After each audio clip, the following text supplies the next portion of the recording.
3,000 likes, hit that subscribe button, and link down below to Mazal Designs for the best football prints. Enjoy the video, lads.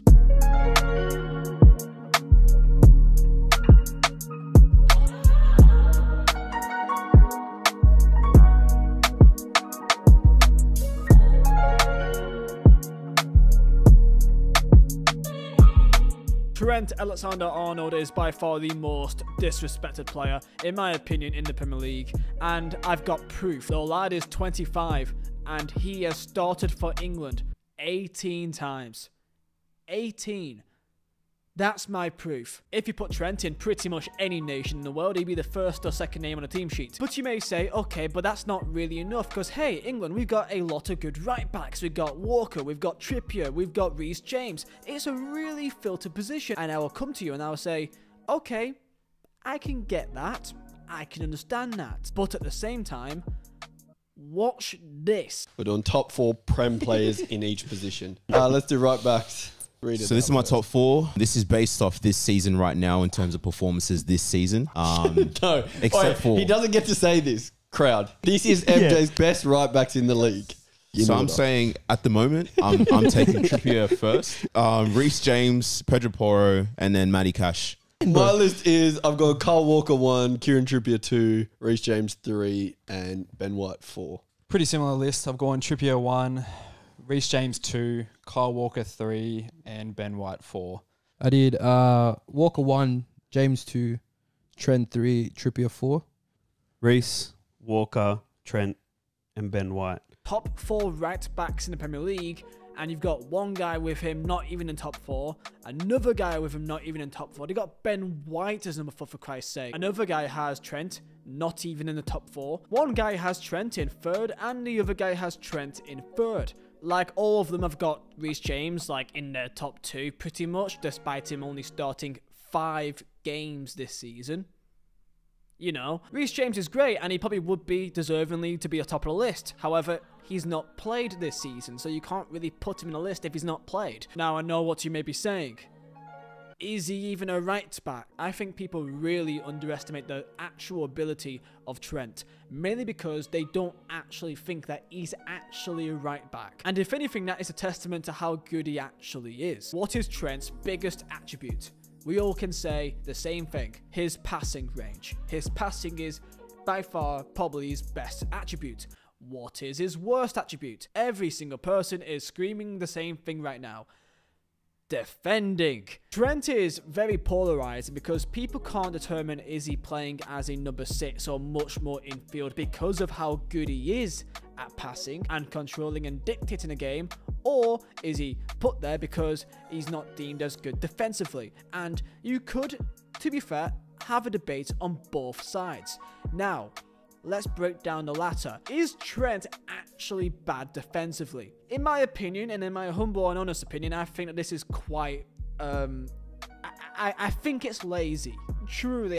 And by the way, I've got no skin in this game. I'm not a Liverpool fan. But I think people are getting lazy of Trent, man. Yes, you can go on Twitter and show me a video of Trent being skinned once or twice, right? But the thing is, you can do that with every single fullback, as they are playing against the best wingers in the world week in, week out. And I know what you're going to say. Well, look at last weekend against Arsenal. Martinelli came on, completely done him over 2-3 times. And my answer to that is, well, he's now injured. So, you know, you can even tell by the clips that he literally was holding up his leg. So he was injured, which does make complete sense against a fresh Martinelli. And I want to make this clear of why I am saying this and why I may come across as quite passionate about it. It's because I want to win. I want England to win things, and he is an exceptional talent that for any other nation would be not even a doubt would start in the team. But with us, it's just seen as a bit of a, you know, oh, should he really play? What about this? And like, look, he played 30 minutes at the World Cup, I believe. You know, he only got subbed on against Wales in like the last group stage game. It's just not good enough. Now, I know you're saying it. No, Trent is not better defensively than Kyle Walker. I'm not going to say that he is. I think Trent offers more going forward than what Reece James does. However, they both offer different things. Trent is much more of a dictator, passing the ball, moving the ball, and Reece is much more of progressing the ball, moving the ball forward, actually running at players. Trent isn't about that. This is not something that's said by fans, but by the journalists and the pundits. CBS said the following: if Liverpool are trying to qualify for the Champions League on a yearly basis, I'm not sure Trent's your man. This was in regards of the question of Liverpool doing more defending, and because they defend more, therefore Trent is exposed more, and that is one thing that you hear quite a lot. However, let's compare his defensive stats. Defensively, when you compare him to the best right backs in 2023, so this is a list here of the top 5 best by interceptions per 90. You got Kieran Trippier, Pedro Porro, Zinchenko, João Cancelo, and Trent. So this is a stats. So as you can see, by interceptions per 90, he is in the top 5, but he's got 3.79, which at top is Kieran Trippier with 5.36. And you could also say that, well, look, Trippier plays for a team that is under pressure more, as Newcastle have got a bit less control of the game in comparison to Liverpool. So does that play a factor? And yes, it does. The eye test is something that people like to say a lot, and with the eye test, Trent is not particularly a amazing defender, but I don't think he's bad. I think he's a good defender. I don't think he's a great defender. I think there's a difference there. The one weakness with Trent is his agility. He's not particularly the fastest player, and he's not particularly the fastest player on a turn. This is why people deem Trent as not a good defender, as sometimes he can get stuck in a knot. You can tell why he's acting more in field, as you've got the likes of Konate behind him that tries to limit the importance of his 1v1 defending capabilities. That typically is a bit more further forward, therefore typically in a 1v1 area, it's actually Konate that they're up against or recovering. That's why when you compare him to someone like Walker, it's not comparable, as Walker has got the pace, which Trent hasn't really got, and Walker has got the physicality that Trent hasn't got that much either. When it comes to aerial duels, Walker outshines him. So again, I can completely get why people would say Walker's ahead of him, and he is, defensively. Attacking wise, it's a different world, but you may say, what do you want from a right back? It's a right defender. You want them to defend. First things first.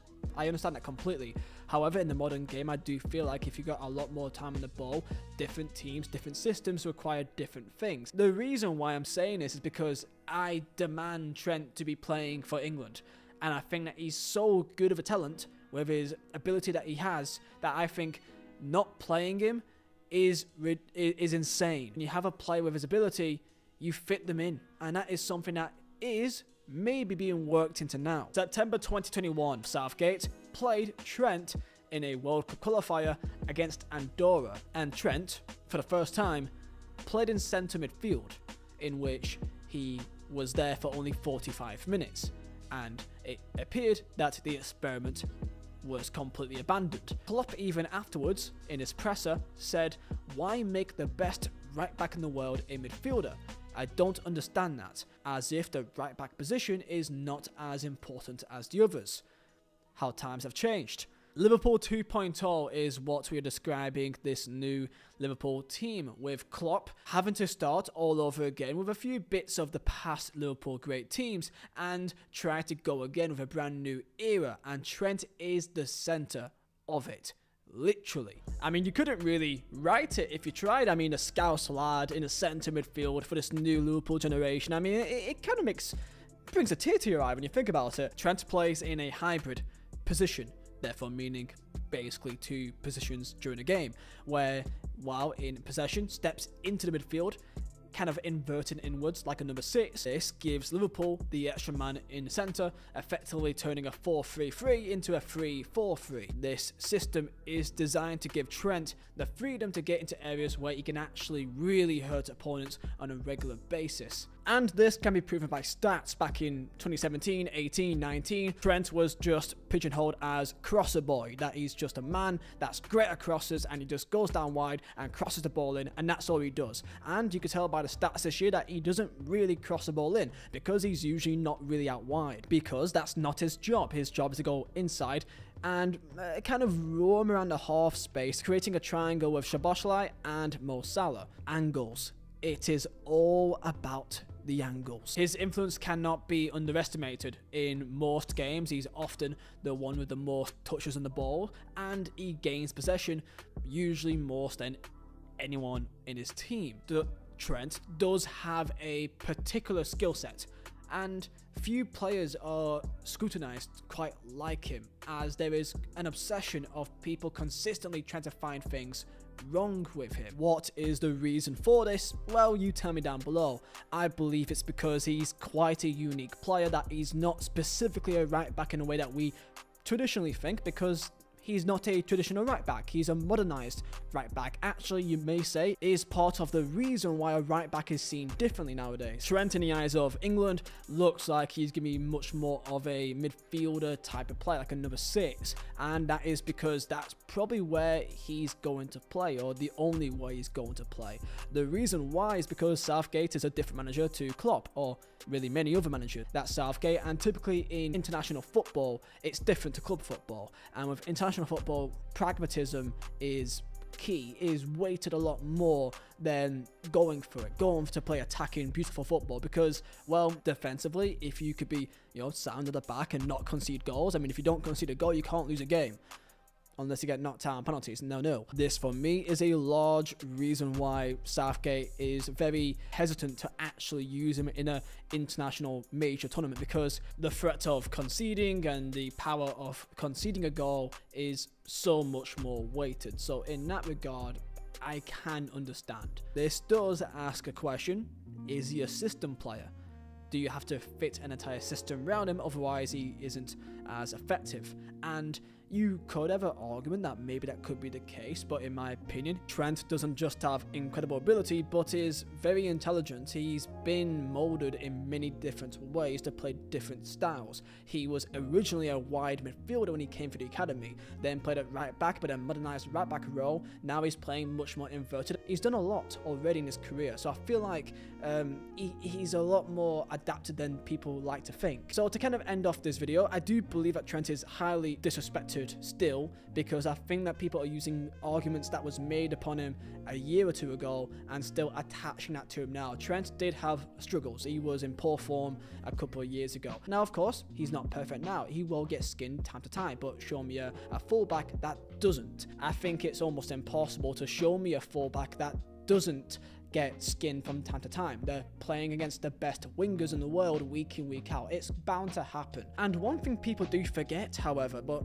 he is incredibly young. He is microanalyzed so highly because I think people have such a high expectation, but forget the fact that he is still only 25. He's been around for a long time. When he first got put into the Liverpool team, he was 18, 19. He was incredibly young. He was a Champions League winner at the age of 19. So I think because he's been around for such a long time, people expect him to be the finished article, but he isn't.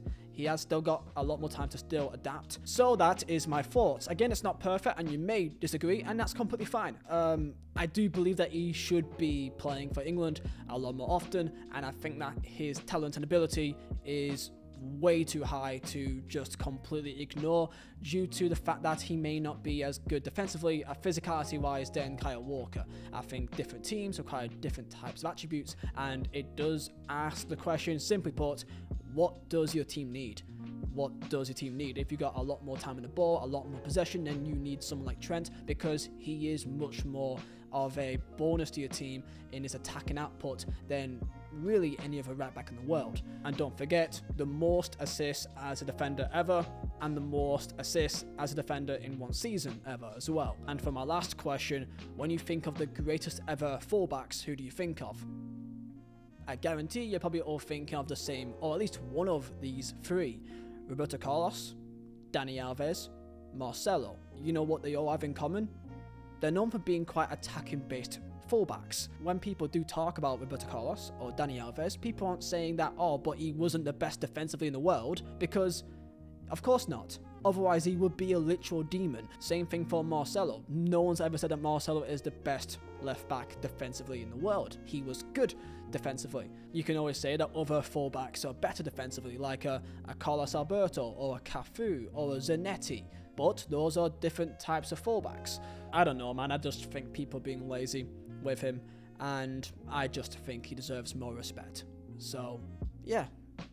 I'll see you guys another time. Tell me your thoughts down below. See ya.